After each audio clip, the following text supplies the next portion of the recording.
And we are live. Welcome to another episode of AB Traffic Quick Talk. And today we're going to be talking about unexplained mysteries in New York. New York is one of the most documented places on earth. Every street name, every monument measured, every timeline agreed upon, at least on the surface, because scattered across the state are stone cities with no builders, star maps hidden in forests, fortunes buried and never reclaimed, ghosts guarding what can be moved, and voices that only answer when you stand in the exact right place. Some of these mysteries were erased, some were ignored, and some are still sitting right beneath our feet. Tonight, we're not talking about legends from somewhere else. We're talking about New York. Let's get right into it.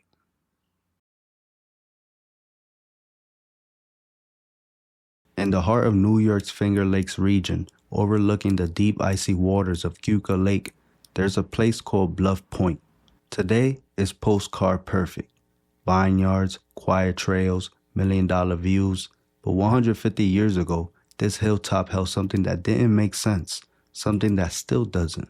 In 1879, an amateur archaeologist named S. Hart Wright climbed this ridge and stumbled onto what he believed was impossible. Spread across nearly 7 acres was a massive system of stone structures, so large and so carefully designed that Wright struggled to explain what he was seeing.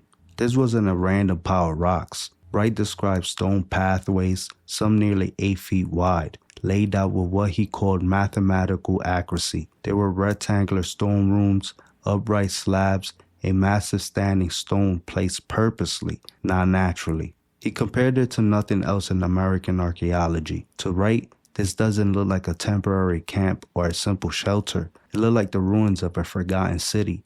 But here's where the mystery takes a dark turn. As the 1800s rolled into the 1900s, the stoneworks didn't disappear in a storm or an earthquake. They disappeared one wagon load at a time. Local farmers, unaware of what they were dismantling, carried the stones away. They used them for barn walls, house foundations, even road construction.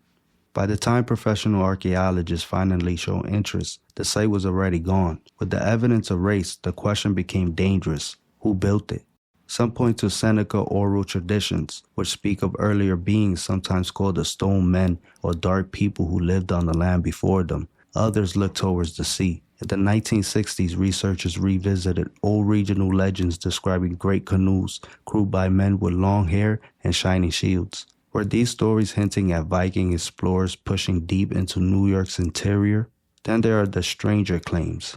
Witnesses once reported carvings, animal heads, symbolic faces, even what some believe resembled Isis, the Egyptian goddess. From wandering Celts to the Hopewell culture to a lost civilization no textbook ever mentioned, no theory fully explains the site. And now, almost nothing remains to prove it ever existed. Today, if you walk through the brush near Skyline Drive, you might still spot a lone slab, a shallow pit, or something that feels out of place, but the city on the hill is gone.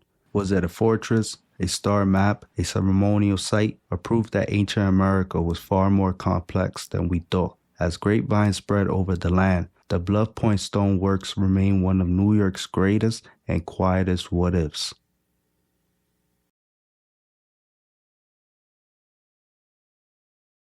A few hours south of Keukalake, the land changes. The hills grow steeper. The forest closes in. This is the Catskills Mountains, on the southern slope of Overlook Mountain, inside a shadowy ravine known as Lewis Hollow.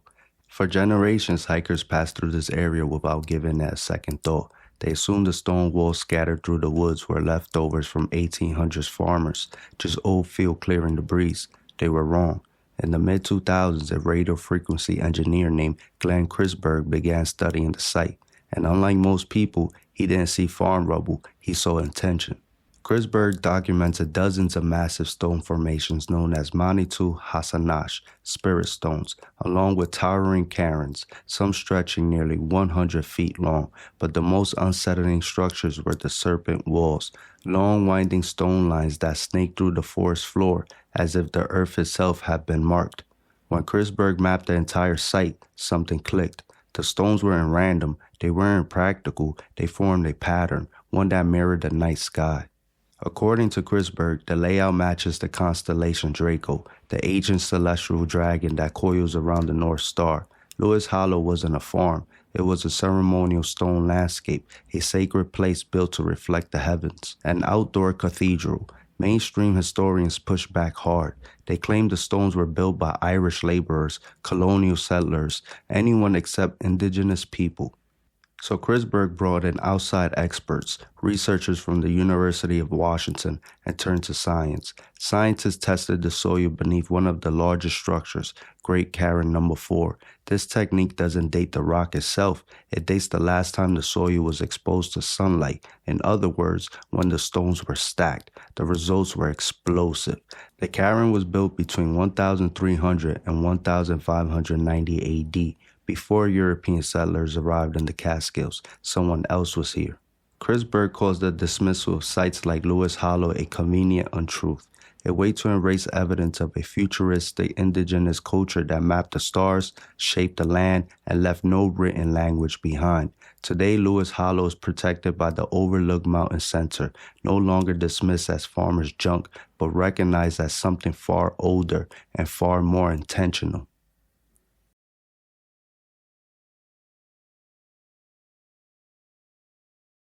By 1935, Arthur Flegenheimer, better known as Dutchshultz, was running one of the most powerful criminal empires in America. They called him the beer baron of the Bronx.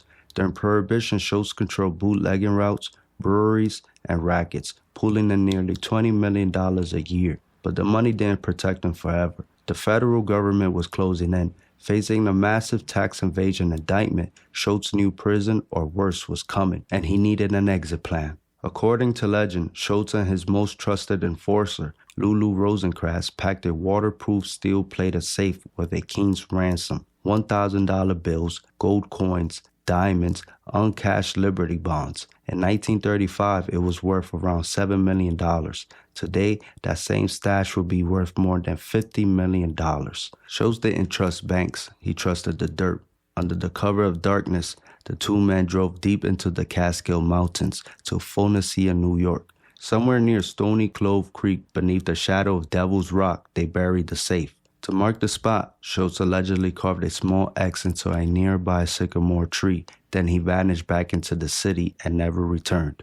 On October 23, 1935, Schultz and his crew were ambushed while eating dinner at the Palace Chop House in Newark. Hitman opened fire. Schultz was shot in the torso. For the next 22 hours, he drifted in and out of consciousness. Police stenographer recorded every word. Treasure hunters believe the clues are hidden in those ramblings. He spoke of the woods, of a collection of paper, and issued one chilling warning: don't let Satan draw you too fast. Lulu Rosencrantz died soon after. Another associate reportedly had a map, but it vanished after an attack. For nearly a century, treasure hunters have searched the forests of Phoenicia. Is the fortune still there, or has the earth already claimed it?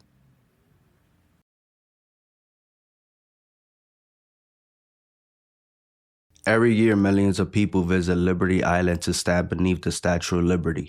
They take photos, they read plaques, they admire the view.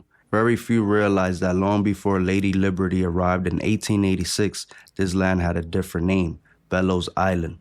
And long before it became a symbol of freedom, it was whispered to be something else entirely, the hiding place of the most famous pirate treasure in history. In the late 1600s, Captain William Kidd wasn't a criminal.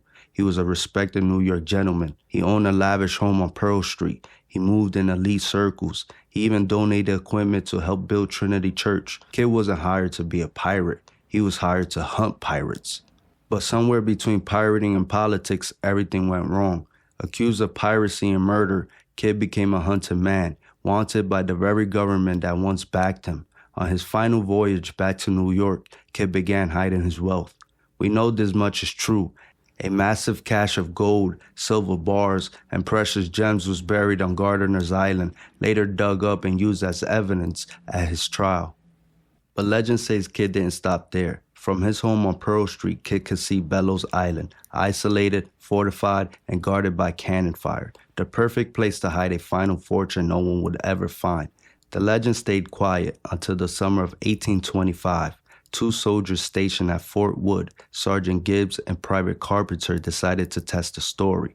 Armed with a witch hazel divining rod and instructions from a local psychic, they waited for a night when the moon was full. Just before midnight, they began digging along the western wall of the fort. Their shovels hit something solid, a heavy iron-bound wooden chest. Then everything changed. The air turned cold. The smell of sulfur filled the pit. Something came out the ground with them. A winged horned figure, its face bearded like a sea captain, its mouth breathing blue flame. One man ran, the other froze. He later claimed the creature grabbed him and hurled him into the harbor below. When help arrived, the hole was gone. The chest was gone, no signs of digging, no scorch marks, nothing. Some believe the treasure is still there, sealed beneath layers of stone and concrete, entombed forever inside the foundation of the Statue of Liberty itself, and that Captain Kidd's ghost never left.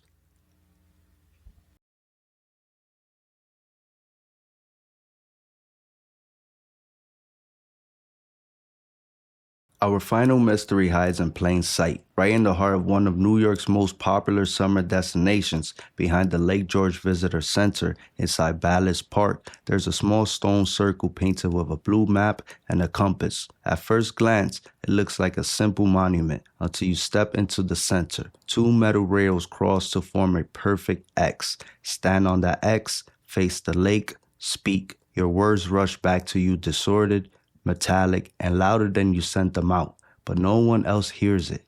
To them, you're standing in silence. Step off the X and it vanishes. Some say it's physics, others say it's geography. Native legends say something older once stood here, a god, speaking to the mountains and the water, and that the echo isn't sound at all, it's a trace.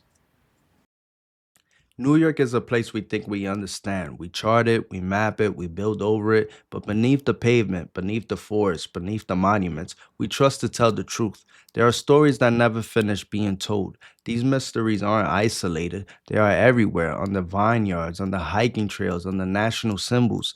Each one suggests the same possibility, that New York didn't begin when history books say it did, that power, knowledge, and intention existed here long before we were ready to see it, and that when those truths became inconvenient, they were buried. Maybe that's why the stones vanished, why the maps were lost, why the treasure was never recovered, why the echo only speaks to one person at a time. Because some things aren't meant for crowds, only for those who stop, listen, and notice what doesn't belong. And that's all I got for you. Don't forget to drop a like, a subscribe, a comment, and share. Do all that good stuff for me. Until next time.